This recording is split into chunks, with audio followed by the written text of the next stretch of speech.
সবাইকে good afternoon. এখন বাজে যে আমি সকালে বানাইছি শুটকির তরকারি আর করলা ভাজা। মেয়ের খাওয়ার মাছ দেখে কাঁচা লঙ্কা মাছ একটা ঝুড়ি বানাইলাম। সকালে আমাদের খাওয়া শেষ হইলো। আমি একবারে মেয়ে একদিন খেলা করে তেল দিয়ে ভিজিয়ে আর এখানে একটা ভাজি করলাম। আমার বড় একটা আম আনলো, যেহেতু আমি এখানে মেয়েদের জল দিলাম, শসা লেবু আর জল অল্প খেয়েছে, খাই নাই।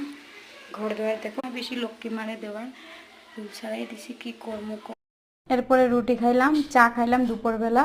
রুটি খেয়ে চা খেয়েছি, একবার পরে চা খাচ্ছি। যেখানে ভাত বসিয়েছি ঢালিয়ে পাতলা করে বানাইছি, প্রচুর গরম পড়েছে। এটা না দেখো সবকিছু বিয়ার মধ্যে কিরকম করছে আমার মেয়ের। দেখো সন্ধ্যাবাতি দিয়ে চাটা তো খাওয়া শেষ হলো, চাটা দিতে বললাম না। পরে আমার বড় 2 কেজি আঙ্গুর পরে রাখে আঙ্গুর বাগান থেকে 100 টাকা করে কিলো নিয়েছে। আঙ্গুর 2 কিলো আঙ্গুর নিয়েছে। আমি একটা দিয়েছিলাম কালকে দেবো।